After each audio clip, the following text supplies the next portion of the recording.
People on social media, particularly fueled by the American right wing, are spreading a lot of untruths of what is being said out there about aggressive teaching of conversion of kids to being LGBT. That is something that is being weaponized. Joe Russell with the front line with Joe and Joe. Once again, let's go into the breach. Justin Trudeau pushes back against the Muslim community who are protesting against gender ideologies in schools. Play the clip.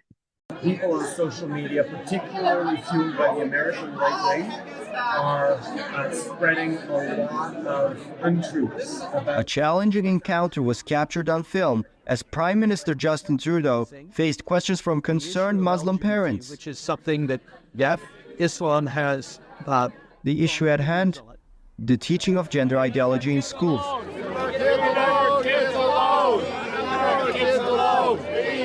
Kids alone. It is not what is being said out there about aggressive teaching of conversion of kids to being LGBT. That is something that is being weaponized by people who are not doing it because of their interest in supporting the Muslim community. Leave our kids alone! The Muslim community in Calgary has been vocal in recent weeks. They have rallied, protest after protest, behind a powerful slogan, "Leave our kids alone." This is interesting because Trudeau has to walk a very dangerous tightrope. Can't criticize Muslims. Can't criticize Muslims. Yet they are protesting basically one of his pillar policies. Interesting. Pay attention to see how Mr. Trudeau handles this. Ultimately, if you ask me, he should avoid it. He looks very uncomfortable in this clip, and he should. Who do your children belong to, Canada? You or the state? Play the clip. Prime Minister Trudeau has decided to demonize the Premier of New Brunswick in a recent fundraiser he attended. The attack was a reaction to the new changes the province added to Policy 713 in order to keep parents informed about their children's decision to change their pronouns or switch genders. Assuming all parents are abusive ignorants who will harm their children, Trudeau prefers to keep them in the dark and to let schools control this part of children's identities. So is our government now a substitute for real parents? During the Rainbow Railroad Freedom fundraiser, Prime Minister Justin Trudeau decided to paint Premier Blaine Higgs as a far-right actor. He attacked the Premier because of recent changes to Policy 713, which was introduced in 2020. Policy 713 was revised recently and a new part was added which applies to students under 16. The schools will require parental consent in order for their preferred first name to be officially used. The phrase, "it takes a village," makes me itch. No one has a say as far as how your children should be raised, more so than you as a parent. You know, this is a communist idea where the state basically pushes the family, i.e. the parents, out of the way. Because ultimately, socialism, and more radically speaking, communism, pushes God out of the way. And the state becomes God. In this case, basically the state's saying, I know better than you, and no one knows better than a parent. In a pluralistic society, people have different ideas, and you have to respect them. The state is usurping its authority, and people are okay with that. That's why Canada needs an exorcism. Trudeau thinks he's a cowboy. He's also continuing to lie when people can't buy food and they're losing their homes. Play the clip. When we got elected, the very first thing we did was raise taxes on the wealthiest 1% so we could lower them for the middle class. We put an end to Stephen Harper's failed experiment with trickle-down theory. Unfortunately, we see the Conservative Party continuing to look at tax breaks for the wealthiest, cutting programs for the most vulnerable, and hoping that trickle-down this time, after decades of it not working everywhere else, will suddenly start to work. That's not going to happen. We've demonstrated that you grow an economy from the bottom up and the middle out. We put forward a Canada Child benefit that has lifted over 500,000 kids out of poverty across this country.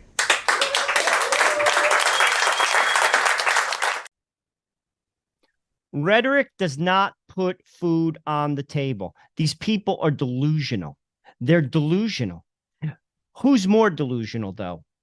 Justin or the people who continue to support him as they get ground into the dust? You know, this is one of the things that boggle my mind.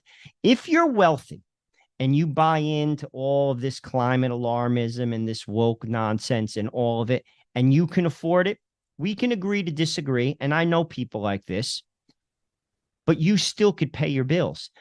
The people that blow my mind are the people that are economically getting ground into the dust by people like Justin Trudeau and Joe Biden, and they still support them because they buy into their lies. They tell themselves lies. Most of the reason why is because of political identity, and that's how they identify as a liberal, as a progressive. And it doesn't matter what these people do to them. They still support them. And by the way, Trudeau knows that. You know, a lot of people say he's out of touch, Trudeau. He doesn't know what he's doing. In many ways, he does. Politicians see something. It's like a marketer. They see something that you don't. They have their finger on the pulse and they exploit it. And ultimately, what are they exploiting it for? Power. He has an agenda, and that agenda isn't you. All of this is the spin to push forth the agenda. It's a distraction. People pay attention to the distraction, and then he carries forth with his agenda and continues to bludgeon you. That's what's going on. It's time for people to open their eyes. Ultimately, though, how do you open your eyes? There lies the question. To be honest with you, you got to put your feet on solid ground. You got to go back to first principles. God, family, and then nation. When you have God and family, the nation follows. Canada pledges $450 million for UN climate change fund. So let me get this straight. Interest rate hikes, people losing their home, they can't buy food, you can't put gas in your car, and your government gives away $500 million to the UN because of climate alarmists. Make sense? Actually, it does make sense because you're distracted by all of the nonsense that they want to distract you with. And that is what they are shooting for. Sustainable goals. They're serving their globalists while they ground you into the dust and distract you from the real fight. The real fight is this: the people, all people of goodwill, against the establishment. You got to get your country back. Stop being distracted. Jagmeet couldn't be outdone by Trudeau. He had to address the interest rate hikes. Of course, he goes on to blame the CEOs for the inflation and they're left unscathed, blah, blah, blah, blah, blah. Last I checked, Jagmeet, you're a pretty rich guy. What are you doing personally to help these people? Talking about CEOs and blaming them for the inflation the liberals caused because they printed money. You printed money you didn't have. You devalued your Canadian dollar. That's one of the driving reasons why you have inflation. Once again, people don't hear that because they belong to political identity, tribal groups, and it's like talking to the wall. So Jagmeet continues to beat his drum and blame the CEOs. It's the leftist line that's been going on forever. I hear it in America all the time. Ultimately, though, it comes down to this. What are you doing to help your brother? What are you doing, Jagmeet? Not with taxpayer money, with your own money. You are a multi-millionaire. What are you doing to help people? That's the better question. That's the question the press should ask Jagmeet when he blames rich CEOs. You're one of them. Trudeau doesn't deliver again, but it doesn't matter because he doesn't answer questions anyway, and results don't matter either. Play the clip. Only 1 year ago, the Bank of Canada told us that interest rates would remain very low for a long time. Interest rates are very low, and they're going to be there for a long time. Interest rates are at historic lows, Glenn. We have been unusually clear about the future path for interest rates. No. That turned out to be not true at all, as we just hit 5%. Trudeau had promised Canadians that they didn't have to worry about higher interest rates, that rates would be low forever. Now Canadians are hit with the double whammy of higher costs for food, gas, housing, and groceries, and now higher costs on all that debt that Trudeau's policies have forced them to take on.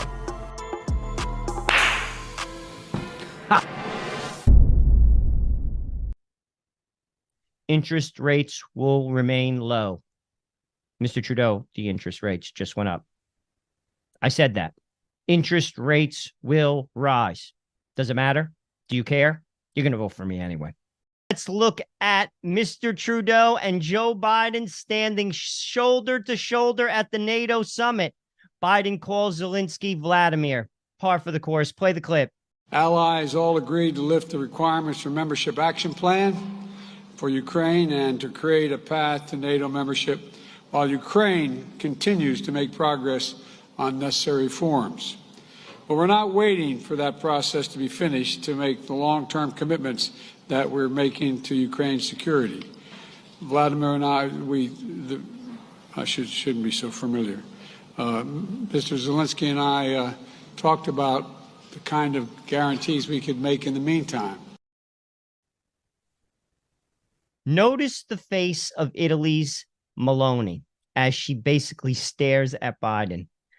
I'll be honest with you. I stare at him in a similar manner. Not enough people in America do, though. Know why? Because America needs an exorcism too, Canada. You're not alone. We need an exorcism too. Or Canadian crazy people. I like crazy people. Play the clip. About the wind today out here on the ground in Canada. Coming to you live, reporting for Groundhog News. Journalists, we have a special jail for journalists. Out here at the range today, enjoying my freedoms, and I came across a certain protest. This is outrageous. Where are the armed men who come in to take the protesters away? There's protesters out here. This kind of behavior is never tolerated. And they seem to want Trudeau to go straight to jail. Right away. The guy is talking into a magazine for bullets. Cuckoo! But at the same time, crazy people are fun. I much prefer watching crazy people. That's why you watch me. To all my Canadian American friends, if you like what we do on the front line, I'm asking you to give $1. Just $1. Production costs money. We do it for you. We are self-funded, and $1 goes a long way. That's less than a cup of coffee. In Canada, a cup of coffee might cost $5, so you're getting off easy. Please, just give us $1, and we'll keep the content coming your way. God bless you, and remember, stay free.